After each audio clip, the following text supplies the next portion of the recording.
atelier baigné de lumière, fenêtres ouvertes sur le ciel et tables constellées de couleurs. Il y a de la douceur dans l'air, sur les murs aussi. Yves Crenne est un peintre inspiré et prolifique lorsqu'il tient dans sa main un joli sujet d'étude. L'artiste rouennais nous avait plutôt habitués à un univers plus contraint, plus ascétique. Sur son papier gravure, les couleurs s'étalent désormais généreusement. J'ai vraiment besoin de prendre le contre-pied de temps en temps. C'était très austère, très fixe, très figé.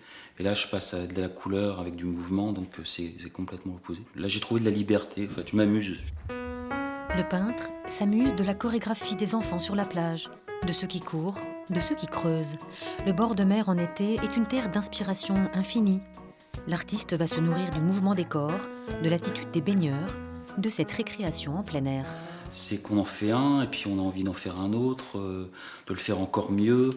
Et puis là, il y a des personnages qui sont récurrents, quoi. C'est trois gamins qui jouaient sur la plage. Et puis j'en ai fait 5 ou 6 tableaux de ces enfants-là. Ça devient comme des acteurs de mes tableaux. Alors eux ne sont pas au courant, c'est marrant, parce que ils se verront peut-être jamais, ils le sauront jamais, mais j'ai passé 3 mois à les regarder, à les peindre. Il vous a inspiré, ce petit garçon ? Ouais. Creuser comme un damné, là, c'était... Je sais pas s'il a trouvé quelque chose. Yves Crenne travaille à partir de ses propres photographies, comme cette série réalisée en été sur la plage de Trouville. L'utilité de la photo, là, c'est que ça me donne des gens en train de bouger, des masses de couleurs, puis des petits événements comme ça. De temps en temps, je m'aperçois qu'il y a quelqu'un qui me regardait en train de prendre les photos, ça, je m'en étais pas rendu compte. Ça, c'est amusant. Et donc ça apporte beaucoup plus de liberté, en fait. L'artiste travaille au pastel depuis une dizaine d'années, ce qui donne à ses toiles cette texture si particulière.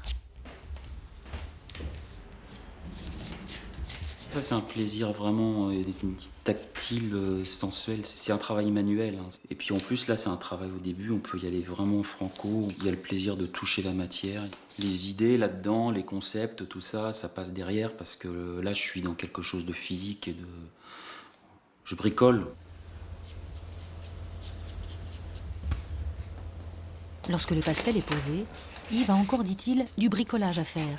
Le peintre va passer un peu d'eau sur son dessin pour diluer les contours. Une fois que l'eau est passée dessus, je reviens plus... je fais très peu de retouches, quasiment jamais. Tout ça, ça a été fait sans retouche. Comme celui-là, là, il était... celui-là, il me plaît. Rien à faire. Donc là, il se passe des choses, suffisamment de choses pour que je laisse comme ça. Dans le panthéon des peintres qui ont influencé son travail, Yves Crenne place Diego Velázquez au sommet. Le musée des Beaux-Arts de Rouen peut s'enorgueillir d'exposer l'un de ses tableaux, Démocrite. À 5 minutes de chez moi, pouvoir aller voir un Velázquez, pour moi, c'est un privilège. Et en plus, j'arrive là, je suis tout seul dans la pièce. Tout le monde est en train de regarder les impressionnistes. Et j'ai le plus grand peintre pour moi, tout seul. Ça fait partie des peintres que je comprends toujours pas. C'est une peinture, pour moi, qui est surhumaine. Je regardais le visage, je sais toujours pas comment il a fait. La narine disparaît complètement.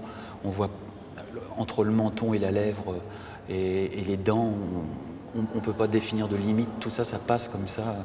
On a une sorte de flou qui commence à s'installer. Et ça, c'est un des premiers peintres à l'avoir fait, ça, avoir fait disparaître le dessin. Et là, le mystère commence à s'installer dans la peinture avec Velázquez. C'est ce que vous faites aussi, un peu le flou. Vous faites disparaître aussi, vous, les contours et les... Oui, c'est ce que j'essaie de faire, ouais. C'est ce que j'essaie de faire, ouais. C'est aussi en regardant le travail des autres qu'Yves trouve des solutions pour le sien. Par exemple, là, toute la verdure, des tons verts qui sont presque noirs, mais qui ne sont pas noirs non plus.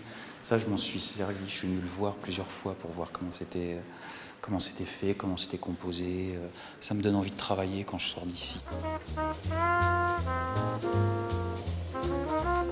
Dans quelques jours, le peintre exposera ses toiles dans une galerie parisienne, point d'orgue pour l'artiste de longs mois de travail. C'est lui qui réalise l'encadrement, comme un artisan qui prend soin de son ouvrage jusqu'au bout, avant de le livrer au regard des autres. Par rapport à la peinture à l'huile qui va s'écailler en vieillissant, par exemple, ou jaunir, le pastel, ça bouge jamais. Mais ce qu'il y a, c'est que c'est fragile, c'est un peu... on met le doigt, on a tout de suite du bleu comme ça. C'est un peu comme des ailes de papillon, quand on les touche, c'est... D'ailleurs, on les met en boîte comme les papillons, sous verre, pour que ça... Et après, ça bouge plus du tout.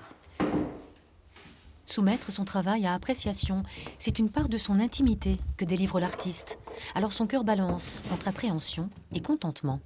C'est pas le moment le plus agréable en fait. Le moment le plus agréable, ce sera sûrement le jour du vernissage.